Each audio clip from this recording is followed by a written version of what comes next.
Hello, hello, all of our pony friends. You have McGann the Fangirl and the Bagel Ghost. Hi. And we are here to talk about Season 1, Episode 17 of My Little Pony Friendship is Magic, which is entitled Stairmaster. And I really thought this was going to go in a different direction, but... What direction did you think it was going? I thought it was going to be some kind of workout episode because of the Stairmaster exercise equipment, but it's a Fluttershy episode, kind of. It's more of a Cutie Mark Crusader episode. I don't know, because the Crusaders are there, but they're not actually who the episode is revolving around. It's about Fluttershy's perspective. Alright, fair enough. So we start out this episode with Sweetie Belle being inside of Rarity's shop. Does the shop have a name? I've never caught it. I think it's like Rarity's boutique or something. Okay, sure. And Sweetie Belle is making kind of a big mess while Rarity's trying to get an order filled. So Rarity's starting to get a little testy. She didn't do it on purpose. She tried to get ribbon and then everything came tumbling down. Yeah, like every 7-year-old who thinks they're being helpful and they're actually being the opposite of helpful and creating more work for their parent. Rarity is not her parent, but it is funny how in the concept art for Rarity and Sweetie Belle, there was a note that Rarity was originally going to be Sweetie Belle's mother, but they scrapped it because no teen pregnancy. And I mean, that's interesting. I think it's cute that they're sisters and that Scootaloo is a cousin of Rainbow Dash and then Apple Bloom is the sister of Applejack, so everybody has a tie-in there and they're not just all identically the same. Because, okay, between the main six and the Cutie Mark Crusaders, there's quite an age gap there. I think right now the Crusaders are 8 or 9. Anyways, the whole reason that Sweetie Belle is making a mess is because she wants to do anything she can to unlock her cutie mark and nothing is working, so she's getting frustrated. Rarity's getting furious. Fluttershy accidentally walks in on this and gets a little snapped at. And I love how she walks in so passive-aggressively apologetic. She's like, oh, I thought the open sign meant you were open, but I guess I was wrong. No, right? It sounds like me when I try to go in a store and they're like, we're closing in 5 minutes, even though the door says we're open for another 2 hours. Like, oh, so I guess the door's a liar then. But Fluttershy was just dropping off Opal, who went through a grooming, and my brain is kind of like, how? Fluttershy doesn't have a horn. She has no magic powers. How did she groom the cat? With her tongue? She can't hold a hairbrush. Yes, she can, either in her mouth, in between her hooves, and Pegasi have been shown many, many times to use their wings like hands. So instead of brushing the cat, she just combed it with her feathers? She held the brush with her feathers. I'm just saying, they opted not to show us this grooming situation for a reason. You always gotta make it so weird. Because it's weird. They don't have fingers and they're doing fingery things. Whoa. In a cast of all female characters, you gotta watch how you say that. But Rarity apparently has a bunch of capes to make for Trottingham. Was there a specific group of people she was making this for? Are these for guards? I gotta admit, I was laughing to myself really hard when they said Trottingham, so I may not have been listening. Trottingham is where the little British pony is from, Pip, who we will see later. It's always a Pip. And just as Rarity is getting at her most stress because of Sweetie Belle's quote-unquote help, the other two Cutie Mark Crusaders come running in for a sleepover, and Sweetie Belle's like, look, I made us these awesome capes with this gold silk underlining, and Rarity's like, hold up a second, you mean the gold silk cloth that I need to make these capes for tomorrow? The one that she literally not even 30 seconds ago just introduced. Well, yeah, because once she introduced the fabric, Sweetie Belle had already made the cape, so what's she gonna do? Go, oh, by the way, honey. No, Sweetie Belle's hoping to have this sleepover going and then be like, oh, yeah, maybe Rarity won't realize. Maybe she won't notice the 3 squares cut out of her fabric. And may I just say, for a 7 to 8-year-old child, she cut those squares real good.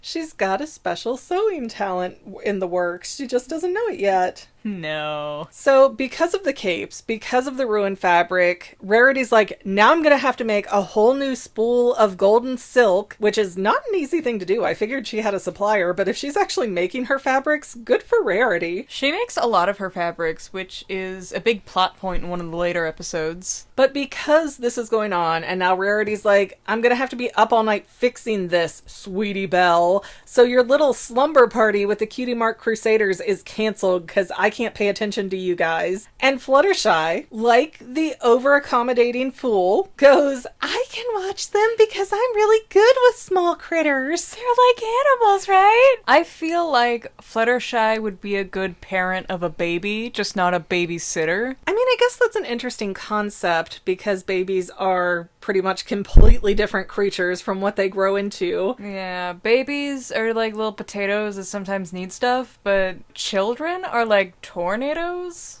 Toddlers especially, and I don't know exactly how old the Crusaders are, but even if you watch a show like Recess from back in the day about, you know, the kids in elementary school recess, the kindergartners were feral. And I would be surprised if the Cutie Mark Crusaders are much older than the feral age kindergartners. Children of all ages will bully their parents. This is just a fact of life. I don't think Fluttershy could handle anything past babyhood. Well, the thing is, once Fluttershy gets the 3 Cutie Mark Crusaders home, they do go absolutely feral. I'm having flashbacks to being a Girl Scout leader and like, nope, never again. You think boys are rough and tumble. You have never had a room full of unruly girls together who are on a mission, because the boys will all be like collectively destructive, or they'll all be like, hey, let's like throw darts at each other or something crazy. The girls will get all organized and they'll be like, you know what we're gonna do? You see that thing she loves over there? How can we ruin it? Like, girls will psychologically destroy you as they destroy your home. That's why girls are dangerous. These girls definitely are, and I love that Fluttershy tries to get the girls to play the quiet game, and she's like, I'm the world champion. I bet you guys can't beat me at this game. And immediately, all 3 of them are like, I quit. Me too. Me 3. I lose. Yeah, they're just like, they give up, and I'm like, no, they figured out the trick. And I'm mad that they put this in a television show, because you know that taught thousands of other kids how to get out of the quiet game. So Fluttershy then tries her best to put the Cutie Mark Crusaders to bed, and it goes interestingly because Fluttershy starts by singing a lullaby, and she's got a really pretty voice, and then Sweetie Belle's like, oh yeah, I know this song, and she turns it into some gospel belt out, like, whoa! Sweetie Belle loves swing music. Like, every single one of the songs that she sings is in that swing vibe. And then the girls are just like, you know what? Maybe our Cutie Mark is about being chicken herders. Like, what? Where are you even pulling this from? They're desperate. These poor little blank flanks. You know, it's funny, when I was a kid, I thought they were called blank blanks. Blank blanks. But Elizabeth the chicken, not Elizabeth, Elizabeth. Elizabeth. No, she said Elizabeth. Elizabeth. She kept saying Elizabeth. No, There might be an Elizabeth in there, but I swear Fluttershy kept saying Elizabeth. It's Elizabeth because it was a pun. I don't believe you, but because I was listening and I wrote it down. Did you? But Elizabeth the chicken runs off into the Everfree forest, so the Cutie Mark Crusaders decide, let's go get her. So without telling Fluttershy or any other adult, the girls go and RUNNOFT into the forest that's very dangerous. And Scootaloo rips part of her cape on the fence, which, like, this was a very expensive fabric that you just destroyed. Well, she's Rainbow Dash's cousin, so why would she think twice about anything of value that was given to her? I hate Rainbow Dash. And eventually Fluttershy notices that the girls are missing, and she's like, oh no, how could they go into the Everfree forest, these crazy girls? And when we see the girls in there, Apple Bloom is trying to call for Elizabeth, and Scootaloo starts giving her flack about it, like, you're not doing it right, you're not doing it right. And they bicker back and forth, kind of like Applejack and Rainbow Dash, where it's like, y'all don't belong together, just shoo, get away from each other. I find it so frustrating that Scootaloo's even trying to correct Apple Bloom, because Apple Bloom lives on a farm. She knows. We don't know what Scootaloo does, though, because she's somewhere in Ponyville to be going to the same school, so we don't know her story, really, at least not yet. But oh my gosh, Apple Bloom had the saltiest, sickest burn. She's like, oh, well, now I know how to call for a chicken. Scootaloo, scootaloo. Is this the most accurate depiction of a group of 8 to 9-year-old girls? Again, people think girls are so much nicer and easier and compliant, and like, not unless you're beating them or something, because I've never met a little girl who's nice and easy and compliant. Even if you are beating them. So Fluttershy gets into the Everfree Forest, and she finds Twilight Sparkle. She's like, oh, thank goodness, somebody to help me here. But Twilight Sparkle is turned to stone, which, again, really creepy. Was not expecting the episode to go this way. And it turns out that there is a chicken dragon thing? It's called a cockatrice. A cockatrice. Very semi-common little monster that put in some places. Well, it wanders around the forest, turning things into stone. So the Cutie Mark Crusaders are running around, and Fluttershy takes flight to try and find them, and they find Elizabeth. Elizabeth. I swear to Celestia, it's Elizabeth. They find her chicken, and then they find the cockatrice in a bush, and they're like, yeah, let's grab them both. They're both chickens. And then it springs up slowly, and they're like, oh no, we done messed up. So they run away, and they start screaming, and her chickens turn to stone, and Fluttershy's like, oh my god, you guys suck. And then the cockatrice starts turning Fluttershy into stone. And she's like, not today, Satan. And she just starts turning the pet mom stare on. And she's like, listen to me, Joseph Q. Cockatrice. You are going to start behaving or I will find your mother. It's like the most scalding way possible. Literally bullying a monster. Threatening it with family shame.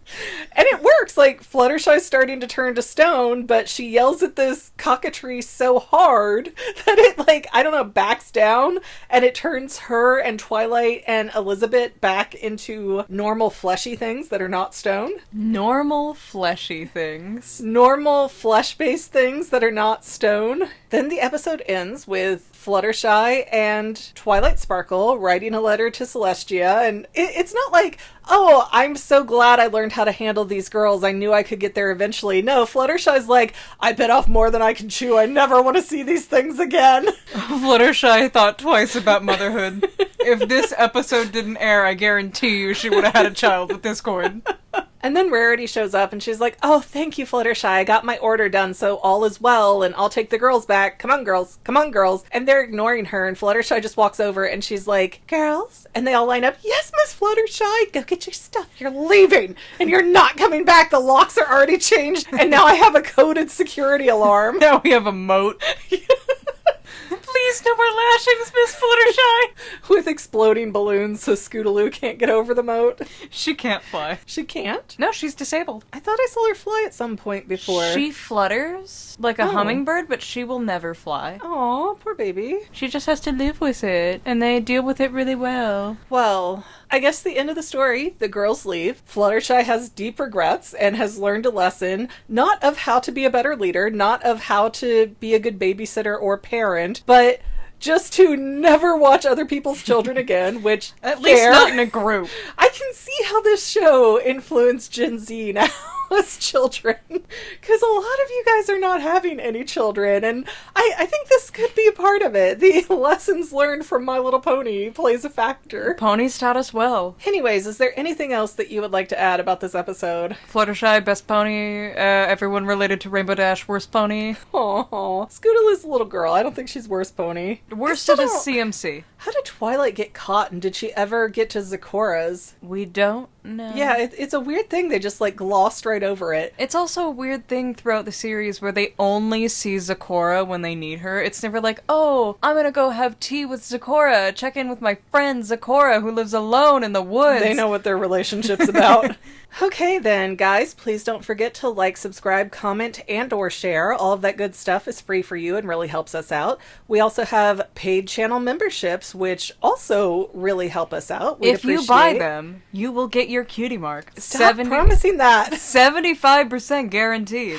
30% of the time it works every time. Yeah, okay. And other than that, we will see you with episode 18. Bye. Bye. And to any of my members here on YouTube, a huge bottom of my heart thank you for all of your help and support. If you would like to become a paid channel member, there is a link in the description below. Thanks again, guys. Love you. Well, family members, we're almost done, but I want to invite you to hang out with me in some other places. I'm on Twitter and Instagram as my own personal self, and I have a Facebook page too, but I mostly just post photos over there. And sometimes people say, "Hey McGann, I want to mail you something. How do I do that?" Easy. Just click the About tab on my channel page, and my most current P.O. Box info will be right there. I also run another channel, The Family. It's really a hodgepodge channel where we might post anything. Oh yeah, and I also sell shirts and stickers and stuff with the Family and the Fangirl logos. If that is your cup of tea, I have a link in every description of every video. Finally, if you want to help out the Fangirl channel and make sure I'm putting out video essays for years to come, the best way you can help is by subscribing and watching more of my videos, whether they're new, old, whatever. Maybe even share one or two on social media, help spread the word. People who watch to the end of videos, like you, helps to tell the site, hey, this is a good video, we should recommend it to other people. So if you made it this far, leave me a comment of something like, hey, I made it to the end. Love ya.